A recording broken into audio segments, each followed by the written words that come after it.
우리는 예수 안에서 서로의 지난날을 살펴보듬고 현재를 위해서 기도하며 복된 미래를 꿈꾸며 지지하는 공동체입니다. 한 주간도 평안하셨습니까? 재미솔솔 의미 팍팍 성역 공부 요한계시록 16번째 시간. 오늘은 요한계시록 8장 1절에서 5절에 있는 말씀, 일곱인 심판 시리즈 중에 마지막 인에 대해서 함께 나누겠습니다. 요한계시록 5장에 보면 요한이 울고 있습니다. 왜냐하면 종말 심판 시나리오가 담겨있는 이 두루마리를 뗄 사람이 없다는 것을 알았기 때문입니다. 그때 장로 중 한 사람이 요한에게 말을 합니다. 울지 마라. 유다지파의 사자 다윗의 뿌리가 이겼으니 그 두루마리와 그 일곱인을 떼시리라.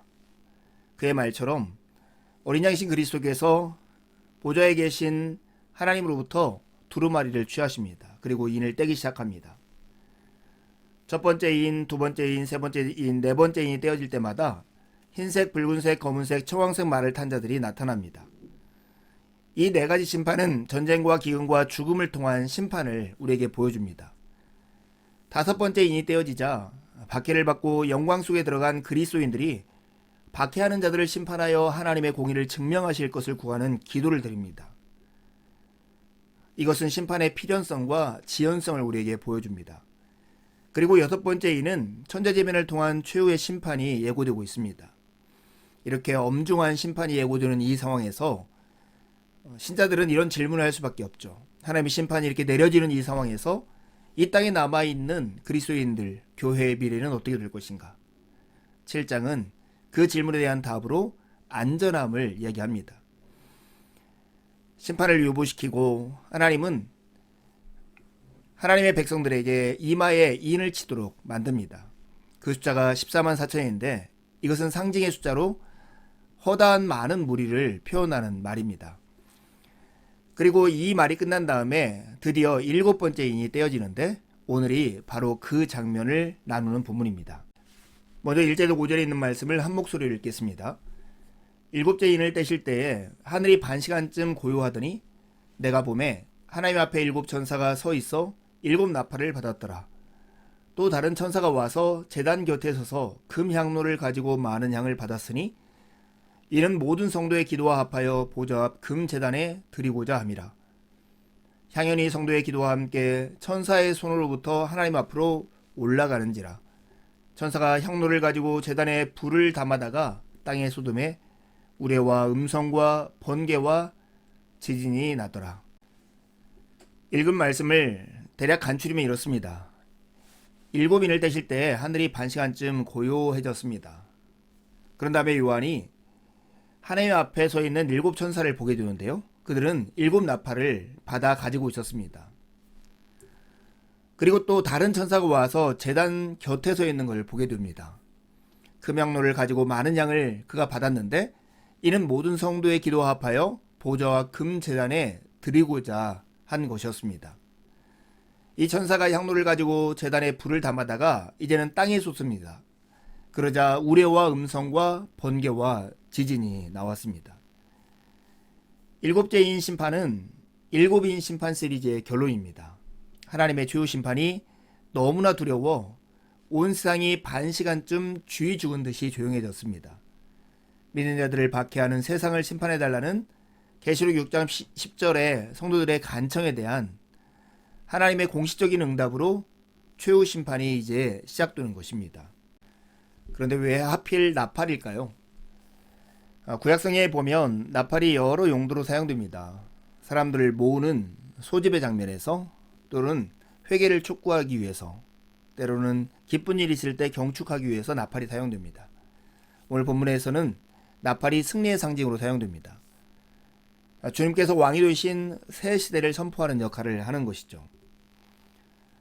이 나팔장의 끝에 장면을 묘사하는 본문을 보면 이 사실을 우리는 분명하게 확인할 수 있습니다.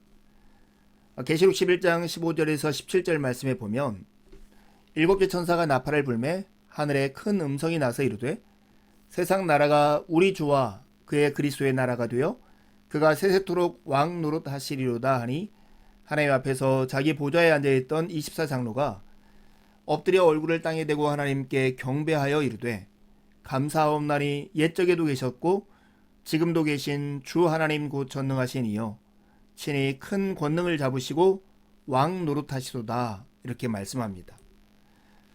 이처럼 주님의 날 곧 심판의 때에는 하나님의 백성에 대한 구원과 하나님을 대적하는 자들에 대한 심판이 함께 이루어집니다.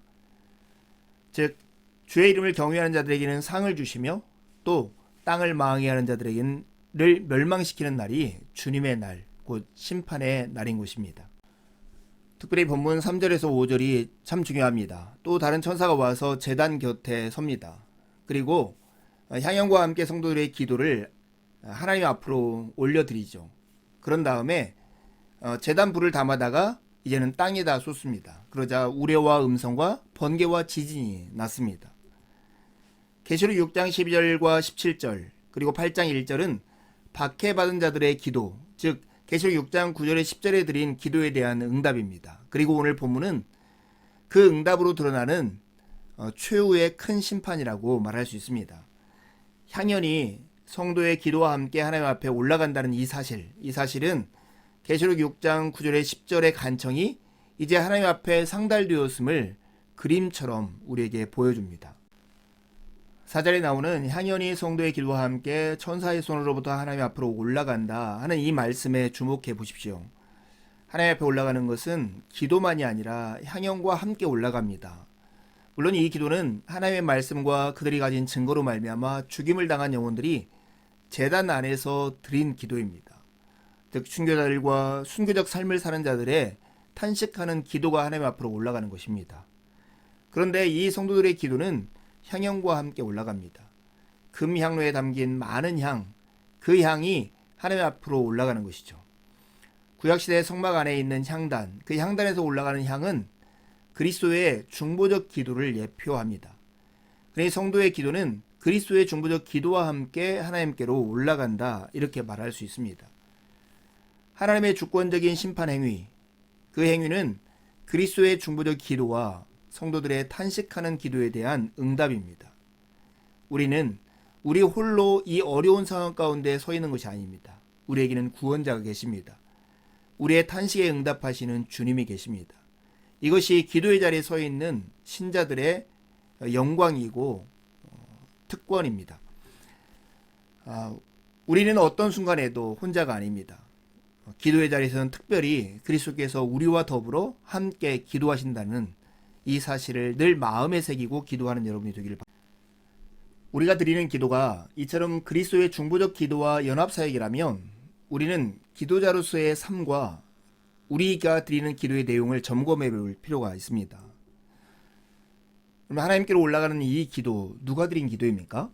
6장 9절에 보면 하나님의 말씀과 그들이 가진 증거로 말미암아 죽임을 당한 영혼들이 드리는 기도입니다. 그들이 드린 기도에 힘이 있는 것은 그들의 희생적인 증언의 삶이 그 기도의 내용을 뒷받침하고 있기 때문에 그렇습니다. 우리는 기도자로서 우리의 삶으로 우리의 기도를 뒷받침하고 있는가 스스로를 점검해 봐야 합니다. 또한 기도의 내용도 점검해 봐야 합니다. 그들은 지금 무엇을 구하고 있습니까?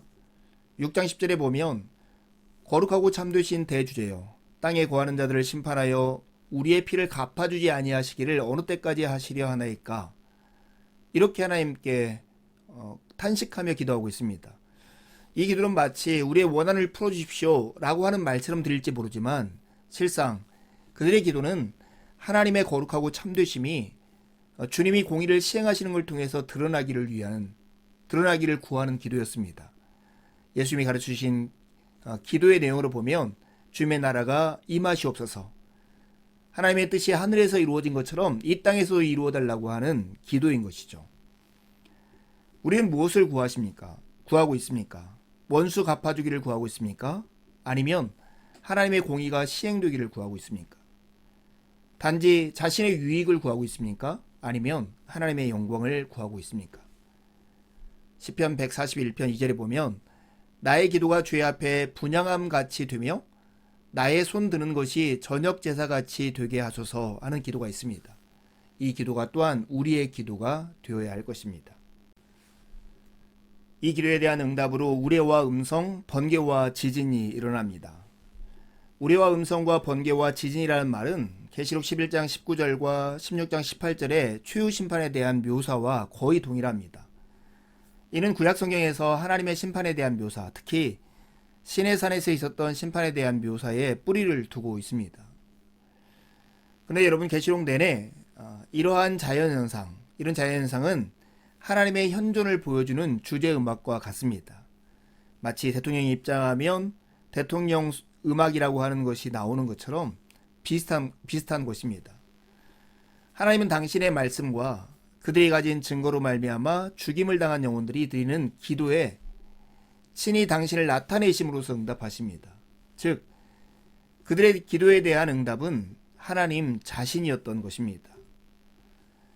하나님을 구하는 것보다 더 귀한 기도 제목은 없습니다. 하나님의 임재보다 더 좋은 기도 응답도 없습니다. 오늘 본문을 보면서 우리의 기도 생활을 다시 한번 점검할 필요가 있다는 생각이 들었습니다. 우리는 너무 분주하게 살고 있고 노동에 우리의 마음과 시간들을 다 뺏기고 있기 때문입니다. 하지만 수도원 전통을 통해서 우리가 배울 수 있듯이 그리스도의 제자들의 생활 리듬은 노동과 기도가 균형을 잡힌 삶입니다. 제럴드 시처가 우리에게 이렇게 가르쳐 줍니다. 기도는 우리를 하나님께로 이끌고 노동은 우리를 세상으로 보냅니다. 기도는 우리의 중심을 잡아 잠잠하게 하고 노동은 우리에게 힘을 불어넣습니다. 기도는 우리를 하나님께로 회복시키고 노동은 우리가 하나님이 세상을 회복시키는 일에 참여하게 합니다. 정말 그렇습니다. 노동하는 것만큼 기도에다가 시간을 쓸 필요가 있습니다. 특별히 이 기도가 우리 홀로 하는 것이 아니라 그리스도의 중보적 기도사역과 기도사에게 동참하는 일이라는 영광스러운 특권이라는 것을 기억하며 이 일을 해야 합니다.